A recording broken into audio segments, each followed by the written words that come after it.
ठीक है। लैपटॉप के अंदर इसकी कोई ज़रूरत नहीं होती है, लैपटॉप के अंदर अपना खुद का एक सर्किट होता है। तो ये डेस्कटॉप के बोर्ड में यूज होता है। तो में लगा दोगे आपके ऑन ऑफ स्विच पर सप्लाई पहुंच जाएगी। इसीलिए बोलते हैं अगर सिस्टम ऑन नहीं हो रहा है, बोर्ड ऑन नहीं हो रहा है, तो सबसे पहले हम ऑन ऑफ की रेंज है। 3 पे ब्लैक कलर की वायर है, ब्लैक कॉमन होता है, यहाँ 0 आएगी। और इसके बाद 4 नंबर पर रेड है, इस तरह से रेड पे 5।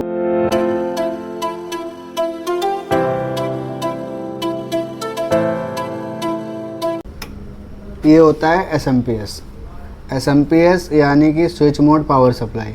हमारा जो डेस्कटॉप का मदरबोर्ड होता है उसमें जो पावर सप्लाई जाती है उसके द्वारा जाती है, ठीक है। अगर आपका ये एसएमपीएस किसी भी कंडीशन में ख़राब हो जाता है तो आपका जो डेस्कटॉप है, कंप्यूटर है, वो डेड कंडीशन में चला जाएगा, ठीक है। लैपटॉप के अंदर इसकी कोई ज़रूरत नहीं होती है, लैपटॉप के अंदर अपना खुद का एक सर्किट होता है। तो ये डेस्कटॉप के बोर्ड में यूज होता है। इसका मेन काम क्या होता है, ये एसी सप्लाई लेता है और एसी को डीसी में कन्वर्ट करके अलग अलग सप्लाई भेजता है। अब यहाँ पे आप देख रहे हो ना, अलग अलग कलर की वायर आ रही हैं। अब ये अलग अलग कलर की वायर का मतलब क्या है, यानी कि हर एक कलर की वायर में अलग सप्लाई होगी, ठीक है। क्योंकि हमारे बोर्ड को इतनी तरह की सप्लाई चाहिए, इसलिए यहाँ पर अलग अलग सप्लाई आ रही है, ठीक है।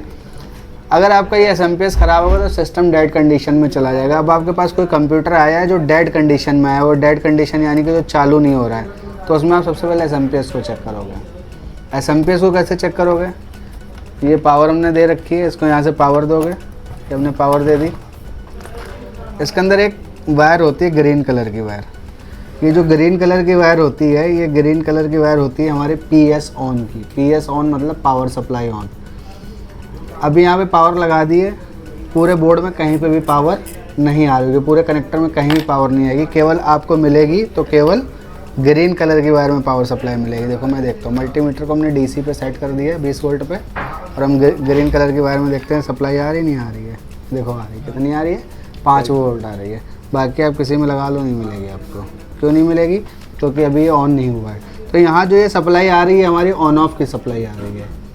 ये जब पीएस ऑन आएगी तभी एसएमपीएस ऑन होगा, अगर पीएस ऑन नहीं आएगी तो एसएमपीएस ऑन नहीं होगा।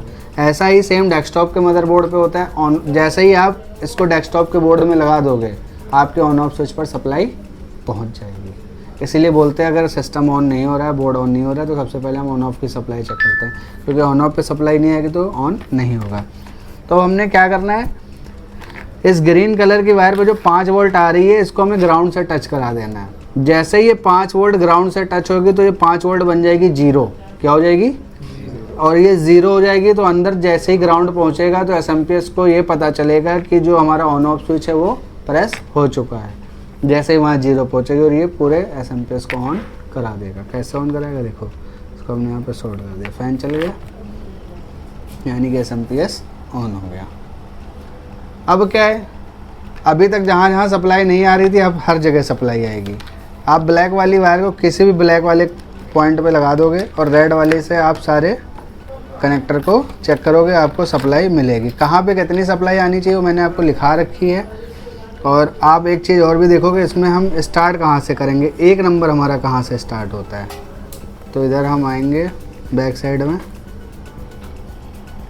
यहाँ पे देख रहे हो ये लाइन बनी हुई है, 1 लाइन 2 लाइन है तो 2 नंबर, 3 लाइन 3 नंबर। अब इसके बाद अपने आप काउंट करो, 1 2 3 तक तो इन्होंने बता दिया, बोले अब खुद से अपनी मेहनत करो। 1 2 3 यहाँ तक होगी, 4 5 6 7 8 9 10 11 12।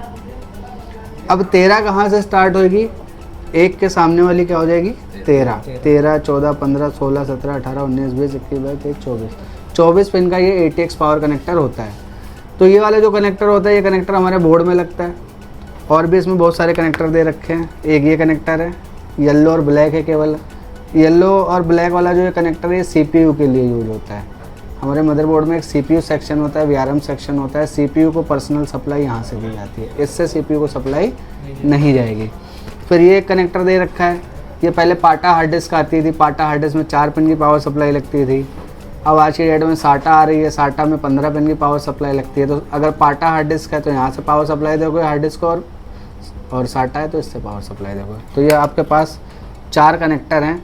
अब इसमें आप CD-ROM भी लगा सकते हो, सारी चीज़ें कर सकते हो। और एक कनेक्टर ये है, ये यूज होता था पहले फ्लॉपी के लिए, फ्लॉपी को पावर सप्लाई दी जाती थी। 4 पिन का कनेक्टर होता था, बट आज के डेट में फ्लॉपी वगैरह आती नहीं तो इसका कोई यूज नहीं है। ठीक है। तो मेन जो हमारा यूज होएगा साटा का होएगा, 12 वोल्ट का होएगा और ATX पावर कनेक्टर का होएगा। अब हम इसकी सप्लाई को चेक करेंगे। अब कई जगह पे क्या होता है कि ये जो है ना, ये चीज़ नहीं बनी होती है। अब ये चीज़ अगर नहीं बनी होगी तो आप 1 2 3 कैसे पहचानोगे, उसका भी एक लॉजिक है, देख लो। अब यहाँ पे पिन नंबर 1, पिन नंबर 2 और पिन नंबर 13, ये तीनों ही ऑरेंज होंगी। तीनों पर कौन सी वायर होंगी?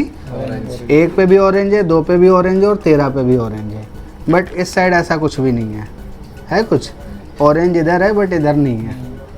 तो 1 2 और 13 नंबर पिन जो है वो ऑरेंज होती है। तो जिस साइड 2 ऑरेंज होंगी उस साइड से 1 नंबर स्टार्ट हो जाएगा और जिस साइड सिंगल ऑरेंज होगी वो 13 नंबर। तो ये हमारी 2 ऑरेंज इधर हैं तो यहाँ पर ये हो गया 1 नंबर और कहीं 2 ऑरेंज नहीं है। तो ऑरेंज कलर की जो वायर होती है, ऑरेंज कलर की वायर में जो सप्लाई आती है वो आती है आपकी 3 वोल्ट। कितनी आती है? 3.3 वोल्ट आती है, ठीक है। और हमारे पूरे SMPS में 20 वोल्ट से नीचे ही सारी सप्लाई आती है, 20 वोल्ट से ऊपर नहीं आती है। तो यहाँ पर हम लगाएंगे, यहाँ पे देखो 3.3 दिखाएगा हमें, 3.7 दिखा रहा है, कोई दिक्कत नहीं है। 1-2 पॉइंट मल्टीमीटर ऊपर कम ज़्यादा दिखा सकता है। इस तरह से 2 पे भी 3.3 आएगी क्योंकि 2 भी ऑरेंज है। 3 पे ब्लैक कलर की वायर है, ब्लैक कॉमन होता है, यहाँ 0 आएगी। और इसके बाद 4 नंबर पर रेड है, इस तरह से रेड पे 5 वोल्ट आती है।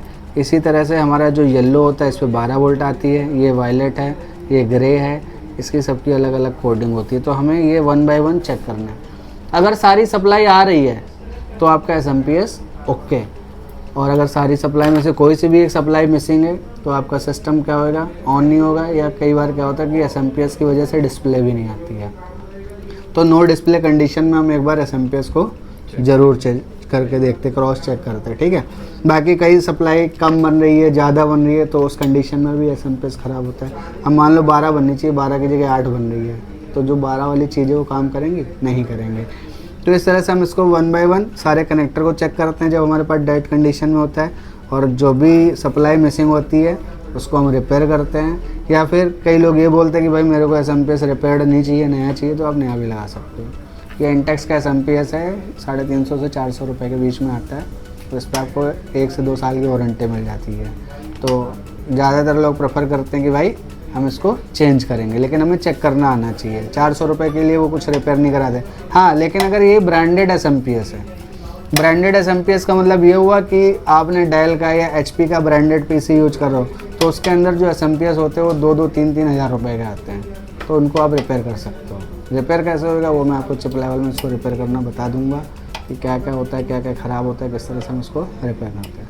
तो इस तरह से हम SMPS को हमने चेक किया। वीडियो अच्छी लगी हो तो चैनल को लाइक और सब्सक्राइब करें। Thank you.